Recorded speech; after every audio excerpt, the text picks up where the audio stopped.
Hi there, my name's Amy Simmonds, and you probably either know me from being one of my patrons or from my Facebook page, Inkadoodledoo.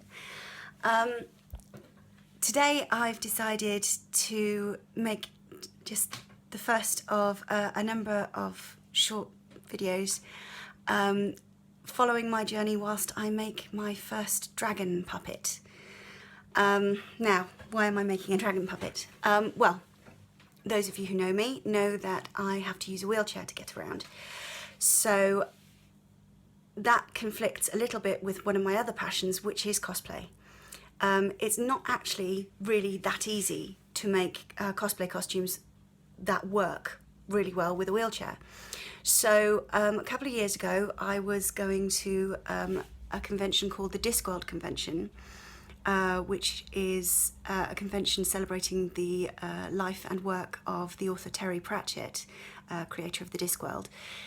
Just a sidebar, if you enjoy fantasy, well-written, very clever fantasy, and you haven't read any of his work, I urge you strongly to go and pick up one of his books. And I find it hard to believe that you'd be disappointed.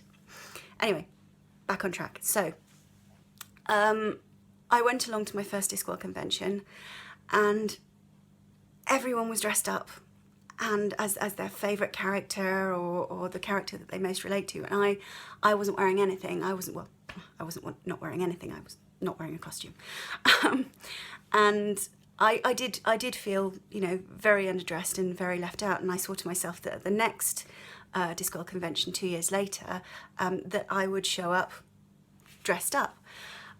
But I didn't really know which of the characters I most related to. So what I did, which I have around here somewhere and have put down and now can't find. Huh. Okay, what I did was I came up with the idea of creating a dragon puppet that would basically be operated by my arm and would wrap around my body comfortably in the chair.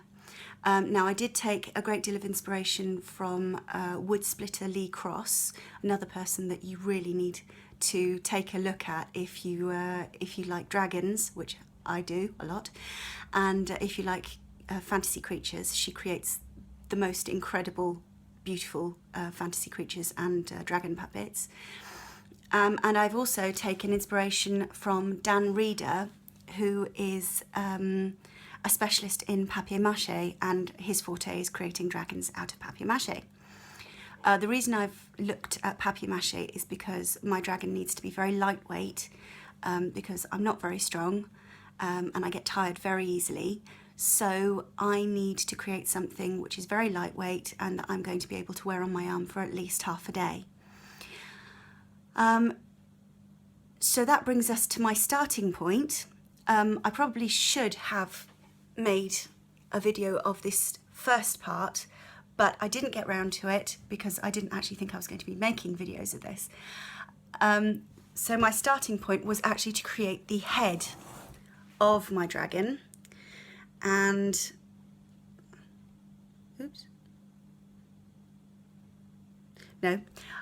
create the head of my dragon. This is going well, isn't it? And here it is. Now, my dragon head is created, yes, he does have a twisted nose. My dragon head is created completely out of papier-mâché and masking tape at this point. Not papier-mâché, just newspaper. And I roughly created the shape of the skull out of newspaper and then bound it together with masking tape, as you can see, to create the basic skull shape. I've also messed around quite a lot with how I was going to operate the mouth, which was a labour of tears mostly. But I've settled on this for the time being. This may not be the best way of doing it, but the only way I'm going to find out is by learning on the job, really. So that's my dragon skull so far. You can see how big it is by comparison to my own head. It's reasonably large. And looking at some of the materials that I'm going to be using to create my my dragon, I have here a bunch of beautiful glass eyes, which I'm going to turn around so you can see. There you go.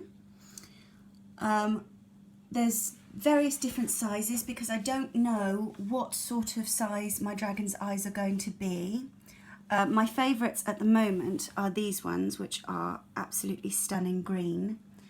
And given that I've chosen to make my dragon red, gold and black, I thought those would work quite well. These ones here, these are proper taxidermy eyes. Don't know if you can see those there. They're proper taxidermy eyes. They're actually lynx eyes. But if my dragon had turned out a bit smaller, I would definitely have used those because they look really good and very realistic.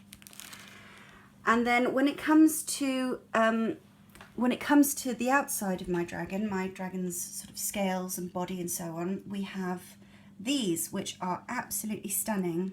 They are individual scales, metal scales, so I can't have too many on them because they will end up weighing quite a bit.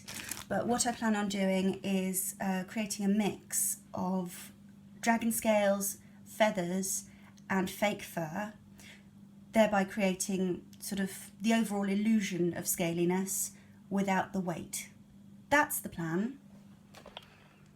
That's where we're going with it at the moment. So I will keep you updated. Follow me on YouTube.